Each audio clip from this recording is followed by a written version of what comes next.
What's up, Survivor Gang? It's your girl. I'm just Lynetta Williams, and I'm back with another video. So, y'all, today I want to talk to y'all about this case that I intend on following. I followed the Thug case, but I did not do any like commentary on it or anything like that because it was just so many people doing it. I just decided like I'll just watch other people do it. Following trials has always been something that I've always been into.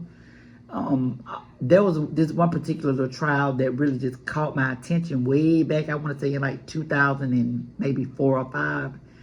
It was this guy named Preem Wilson.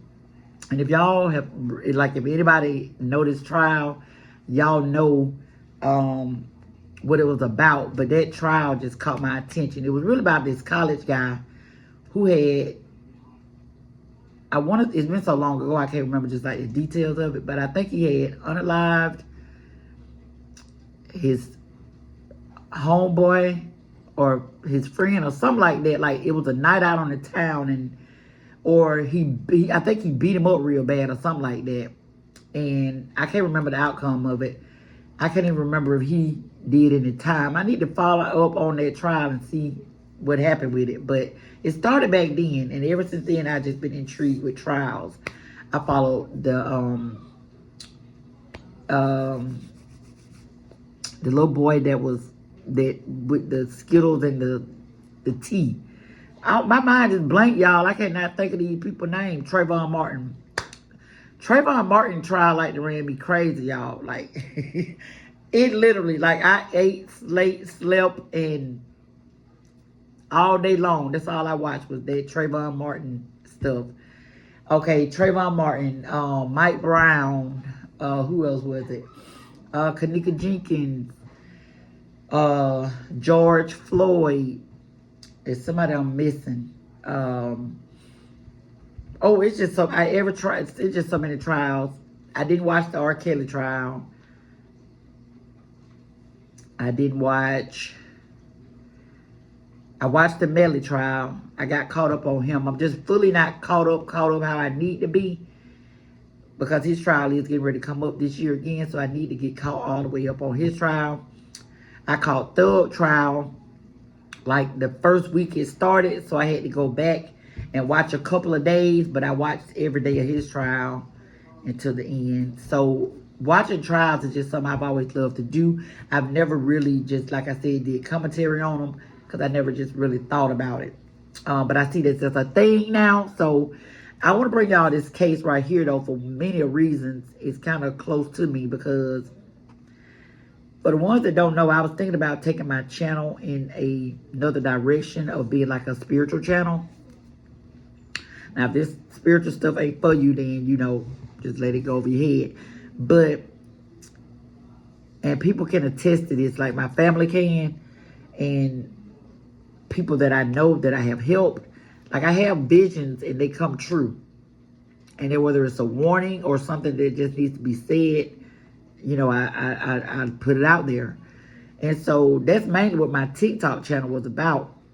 And God put it on my heart to help this family of Naziah Harris.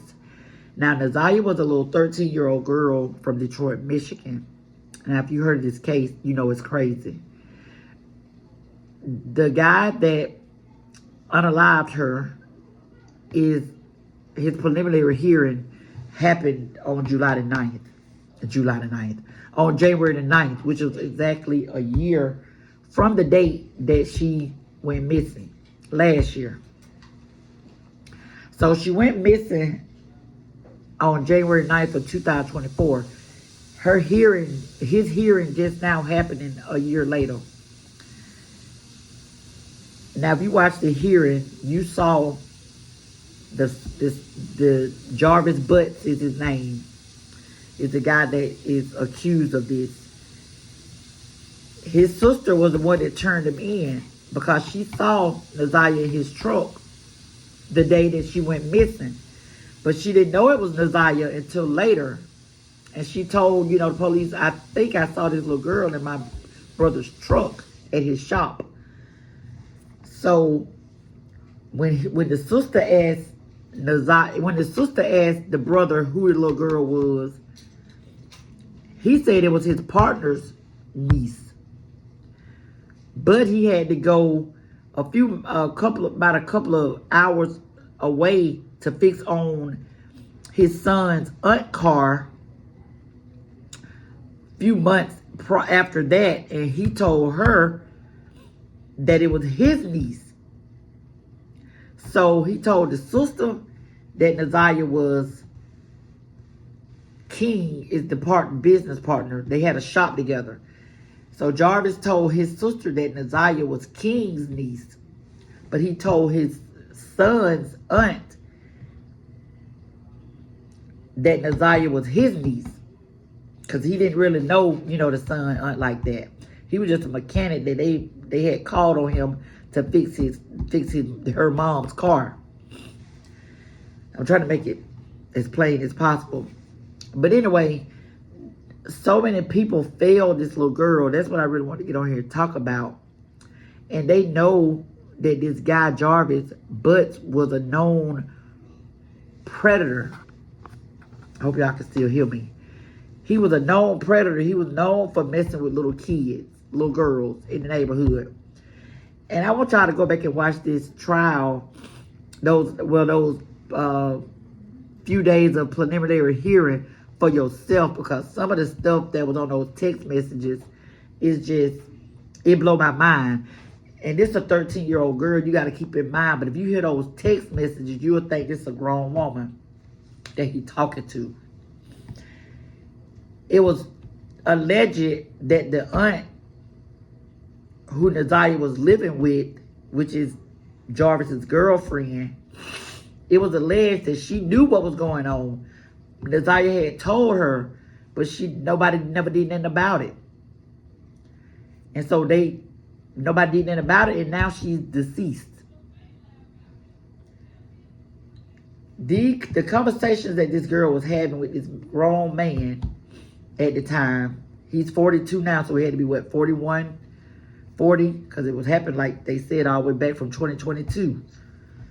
So he 40-something years old, and she like maybe 12, 13 at that time, 12 even at that time.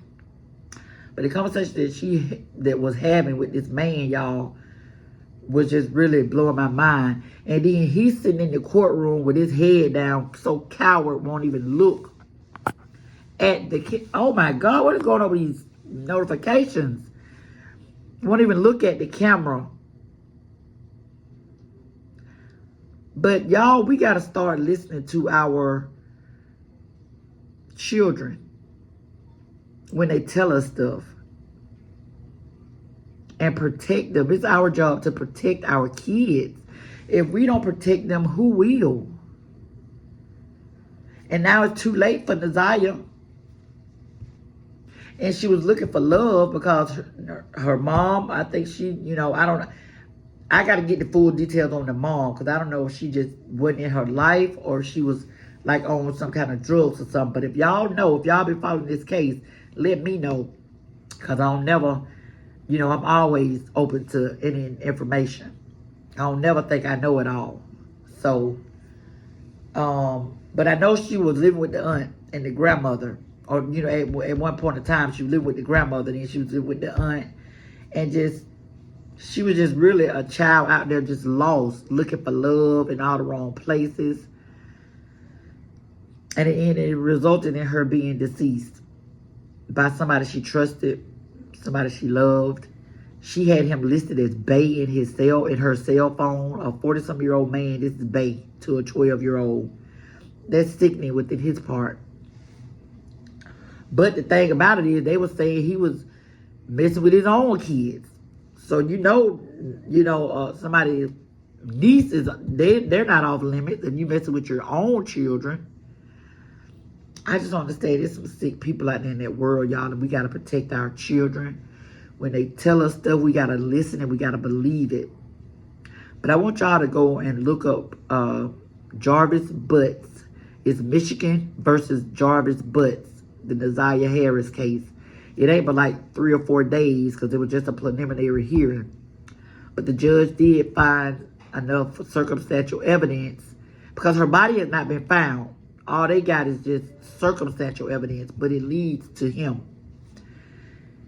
But the judge did say that it was enough circumstantial evidence to move to a higher, be heard by another judge. So his bonder date is January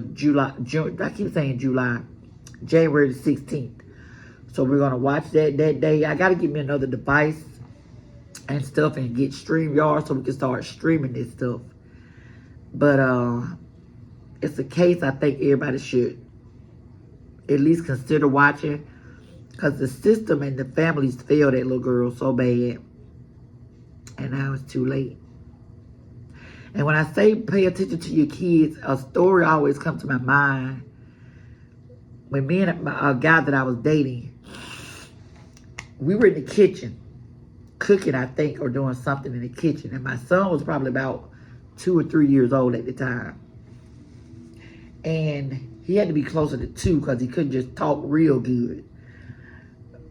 And the way the kitchen was made, you couldn't see the front door. It was like you had to go around the corner to see the front door of the house. And his best friend, my boyfriend at the time, best friend had came in the house and was sitting out on the sofa. And my son kept saying, he was telling me, my boyfriend, Ma, that man in there. And me and him were just, we like, boy, we were just ignoring him. Not really ignoring him, but wasn't really paying him no mind because, we felt like there was no man in there. We were like, what is he talking about? And he kept saying it, Ma, that man. So we finally went in the living room, and then my boyfriend's best friend was sitting on the sofa with his legs crossed, and he said, y'all better start listening to these children. He was trying to tell you. So ever since then, if a child tell me something, I'm going to believe it. I'm going to believe it anyway, but we didn't hear the door or anything like that open, so we didn't really suspect no man to be in there, but he was. And my son was trying to tell me that man in there, and we just kept on ignoring him and cooking or whatever we were doing. We had to be cooking for us to be in the kitchen. But pay attention to these kids, y'all. The system failed Nasiah. Y'all go and watch the 3 or 4 days of the preliminary hearing.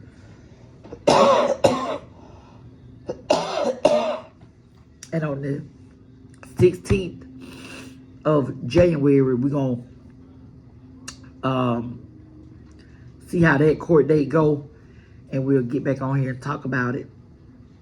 But her name is Nasiah Harris from Detroit, Michigan. And the system failed her. All right, y'all, like, comment, and subscribe. I'm finna get ready to cook. I don't know what's going on with my voice. I'm finna get ready to cook and watch the game. Y'all have a great day. The rest of your day. It's night now, though.